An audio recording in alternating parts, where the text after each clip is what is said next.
When people commit suicide, there's a number of problems that come. And the first and really main problem is that when they committed suicide, they made this decision to step out of life, believing that this would be the end. And then you can say they wake up in a different world and they find out they made the wrong decision because this is not the end. And whatever emotional blockages and problems made them do that are still present. Whatever it is. So that is why principally they tend to stick around, and usually in a very distressed state. And then maybe also, yes, try to somehow then in a different way, in the more normal way, solve whatever guilt remains or whatever other negative feeling remains. But that is of course not very easy from the spiritual world. It could have been done much better in the physical world. So that is the main problem, and they are, the most troublesome, and so closely still attaching to this world that then these are actually then named preta, which means ghosts. And the difference there with them and more normal spirits is that they are more dense. So they still are more attached to the physical world, and their own body is more dense. So that also means that they can still, to some degree, also affect the physical world, which for other spiritual beings is actually not possible. So they can rattle things and move things and, troublesome, and it can take a long time before they're out of it. And there, indeed, in Vedic astrology, the times that are there where one is possibly going to die, they play a role also. And so important there to see is that when an astrologer looks into your chart, when you are going to die, the correct answer will never be only one date. There will be several dates, maybe 2, 3, 5, 7, something. And maybe on these dates, if you don't die, maybe you'll get some accident, or you'll be really very ill, or some, critical point will be there, but not necessarily you will die. So, but you are correct to say that then when a person commits suicide, even if he can let go of this world, which means that somehow or other he becomes more at peace with it, then still he'll have to wait for the right time to move on. That is correct. And that is precisely because his body is more still of a more dense nature. Those are the hardest ones to deal with in healing.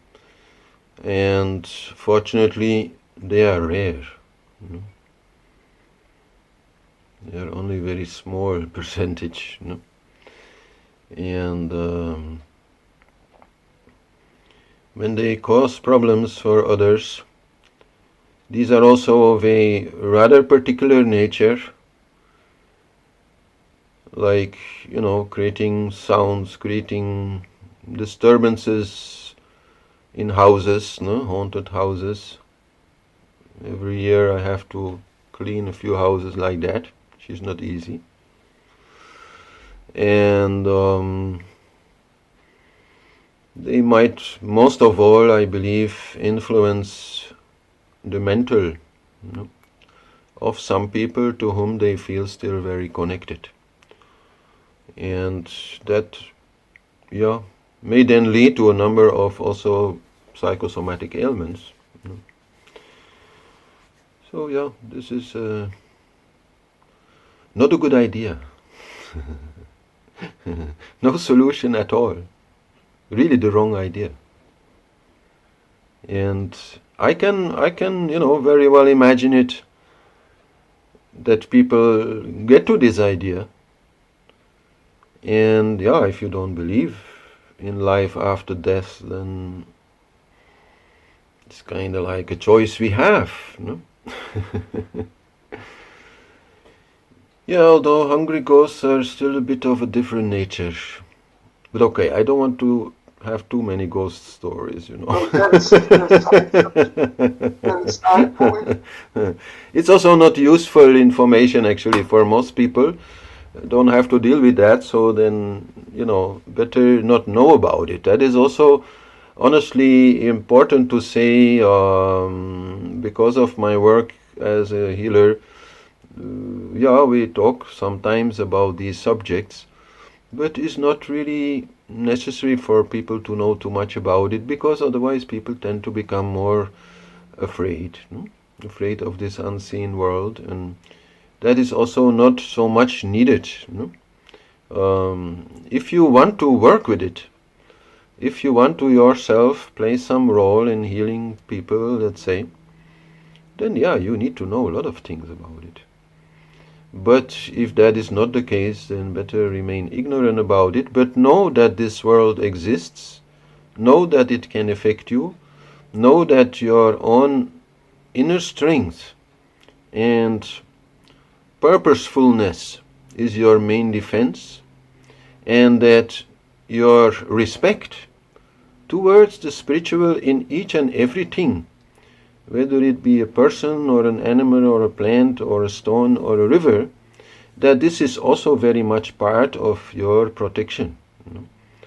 So that you are connected to beings in the spiritual world that have good intent, and then also they will, to some degree, protect you.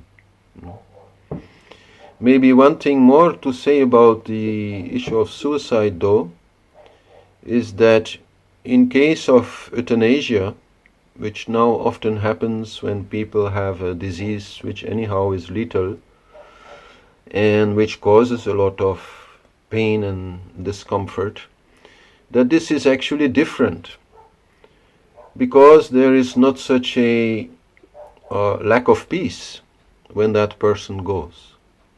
Still, in that way, they can move onwards more easily.